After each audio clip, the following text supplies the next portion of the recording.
The Confederate flags formed a barricade across Pinewood Valley's main intersection, their bearers laughing as Marcus Johnson's car slowed to a stop. When he politely explained he just wanted to get home, the blonde leader leaned into his window. "Your kind doesn't belong here anymore," she sneered, her companions closing ranks while police officers deliberately looked away. What the woman failed to notice was how Marcus's eyes methodically catalogued their positions. How his breathing remained combat steady with the practiced calm of someone who had faced far worse threats. 10 years as a Navy SEAL in Iraq had taught Marcus Johnson how to survive impossible situations. And his sister, the Army Ranger, whose call he was about to make, had taught him something else. Sometimes, justice requires equal force. Marcus turned down the volume on his podcast as he steered his Toyota Camry into Pinewood Valley. After a long shift at the Veterans Hospital, the familiar streets of his neighborhood usually brought comfort. Today, something felt off. 3 blocks from his apartment, traffic slowed to a crawl. Cars ahead were turning around. "What now?" he muttered, drumming fingers against the steering wheel. He rolled down his window as an elderly neighbor walked past his car. "Mr. Washington, what's happening up there?" The man's face tightened. "Those people are blocking the intersection at Lincoln and Oak again. Been there since noon, getting worse." Marcus nodded his thanks and eased forward. Over the past month, he'd heard about these demonstrations. White supremacists with Confederate flags blocking streets, harassing residents, always in predominantly black neighborhoods, never anywhere else. As he rounded the corner, the scene came into view. At least 15 white men and women had formed a line across the intersection, Confederate flags visible even from this distance. They held signs with slogans about taking back the neighborhood. Behind them stood 3 police officers chatting casually. Marcus's phone buzzed. Amara's name flashed on the screen. He let it go to voicemail.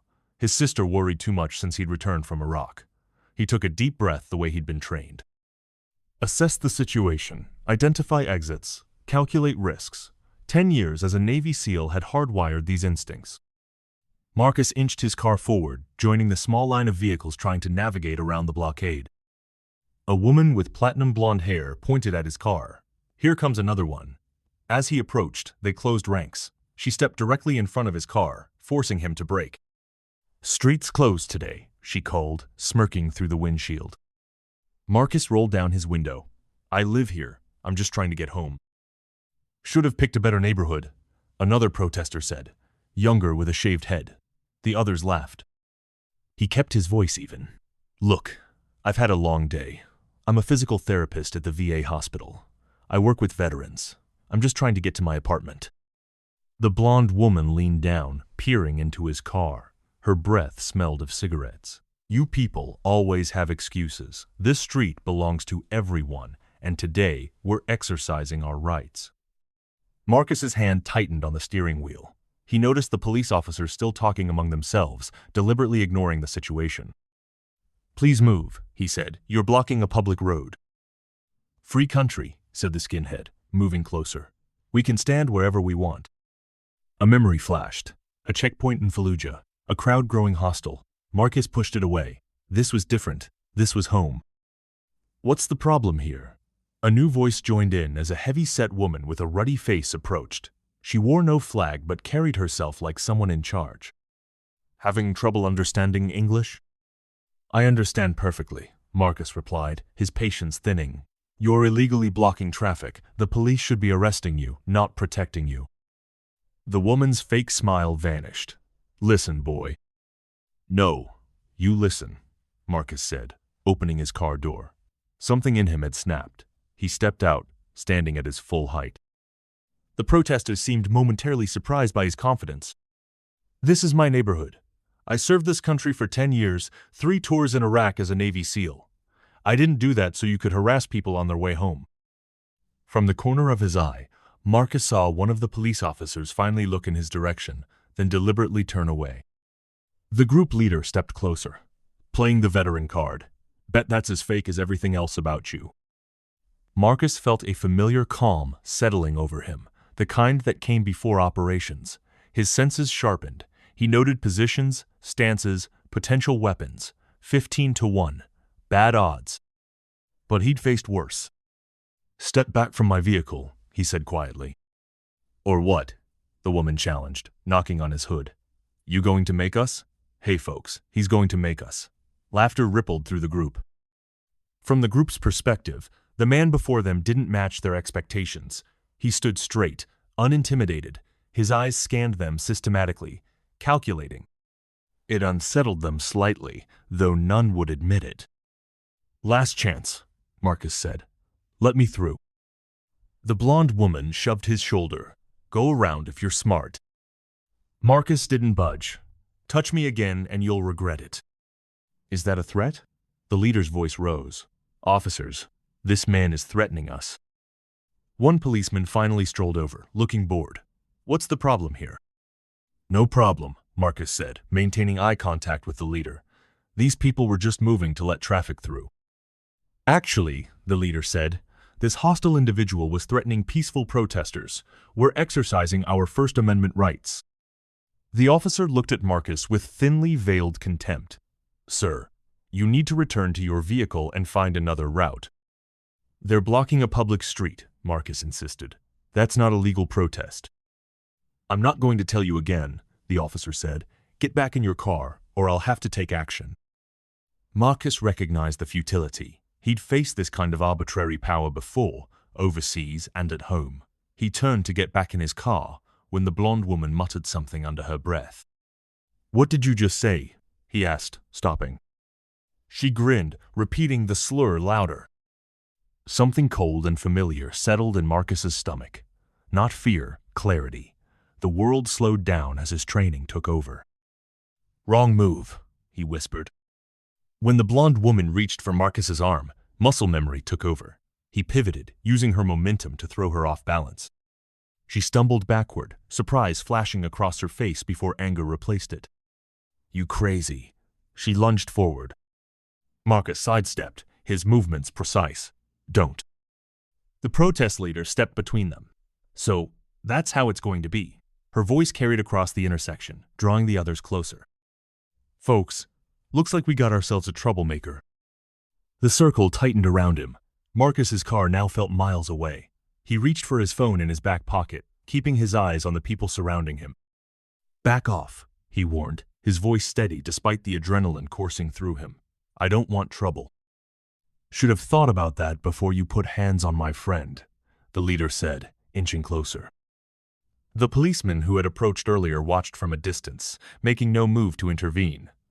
2 more officers joined him, their postures casual, amused. I'm calling my sister, Marcus said, holding up his phone. He hit Amara's number, putting it on speaker. Hey bro, I was just. Amara's voice came through. I'm at Lincoln and Oak, he interrupted, his voice controlled but urgent. There's a situation. The blonde woman lunged forward, knocking the phone from his hand. It clattered to the pavement, screen cracking on impact. Oops, she said with mock innocence. Marcus, Marcus. Amara's voice called out faintly from the broken phone. That's when the first punch came. Marcus blocked it instinctively, years of combat training kicking in. He countered, connecting with the skinhead's solar plexus. The man doubled over, gasping. He hit me, he wheezed theatrically. Did you see that? Marcus backed up, creating space, but the circle had closed.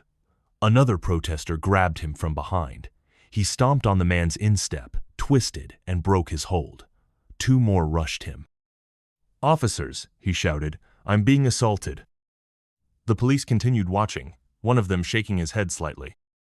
Marcus fought with controlled precision, protecting himself without excessive force. These weren't insurgents, they were civilians, misguided, hateful, but civilians nonetheless. He couldn't use the full extent of his training, and they knew it. A blow caught his temple. Another struck his ribs. He staggered but remained standing, blocking what he could. Blood trickled from his eyebrow. That's enough. A new voice cut through the chaos. The crowd parted slightly as a Latino officer pushed through. Officer Carlos Mendez surveyed the scene, his face unreadable. Break it up now, he ordered. The leader smirked. Officer, this man assaulted several peaceful protesters. We were simply defending ourselves. Mendez looked at Marcus, noting his stance, his measured breathing despite his injuries. Recognition flickered in his eyes, not of him specifically, but of what he was. He'd seen enough veterans to know. "Everyone, back up," Mendez commanded. He turned to Marcus. "Sir, are you all right?" Before he could answer, the protest leader stepped forward. He started this whole thing. Mendez asked the first officer, "Peterson, you saw it?" The officer nodded. "Confirmation. Man was hostile from the start. Threatened these folks, then got physical." Mendez's jaw tightened almost imperceptibly. "I'll handle this." He turned to Marcus. "I'm calling an ambulance." "I don't need," Marcus began. "You're bleeding," Mendez interrupted. "Protocol." From across the street, Mendez observed more than he let on. The man's defensive stance, his restraint in the fight. This wasn't some random troublemaker. The protesters were regulars, showing up in different neighborhoods, always with the same result: confrontation, followed by selective enforcement. He'd voiced concerns to Chief Larson once and been reassigned to desk duty for a month. Now he kept his head down, did his job, collected evidence silently. "Your name, sir?" Mendez asked, pulling out a notepad. "Marcus Johnson," he answered, dabbing at his bloodied eyebrow. "I want to press charges." Laughter erupted from the group. The leader stepped forward confidently. "For what? You attacked us. We have witnesses." She gestured to the other officers who nodded agreement. "That's not what happened," Marcus insisted, his voice sharp with controlled fury. Mendez studied him for a moment. "Mr. Johnson, the ambulance will take you to the county. Once you're treated, come down to the station to file a report." "What about them?" He gestured to the group, now back to blocking the road, emboldened. "We'll take statements here," Mendez said, his tone neutral, but his eyes conveying something else. The ambulance arrived minutes later. As paramedics attended to Marcus, the protesters resumed their chanting, louder now, energized by their victory. Mendez handed Marcus a business card as he was helped onto a stretcher. "Direct line," he said quietly, "when you're ready to make that statement." Marcus tucked the card away, saying nothing. Through the ambulance doors, he watched the scene grow smaller. The Confederate flags, the laughing officers, Mendez standing apart. His phone was still on the pavement, broken. Amara would be worried sick. The pain in his ribs sharpened with each breath. But something else burned hotter, the absolute certainty that this wasn't over. At the intersection, Mendez watched the ambulance pull away. He turned back to the group who were already celebrating, sharing fist bumps with officers Peterson and Miller. "Nice work handling that one, Mendez," Peterson called out. "See, no need to make a big deal." Mendez nodded noncommittally and walked back to his patrol car. In his pocket, his personal phone recorded everything: conversations, laughter, the casual conspiracy of silence. One more piece of evidence for a file that was growing too large to ignore. Behind the wheel, he glanced at the name he'd written in his notepad: Marcus Johnson. He'd run it later, off the official system. Something told him this man wasn't going to disappear quietly like the others. Amara Johnson burst through the emergency room doors, scanning faces frantically until she spotted a nurse at the intake desk. "Marcus Johnson," she said, her voice tight with controlled panic. "My brother was brought in about an hour ago." The nurse typed on her keyboard. "Relation?" "I'm his emergency contact. He's in Bay 3.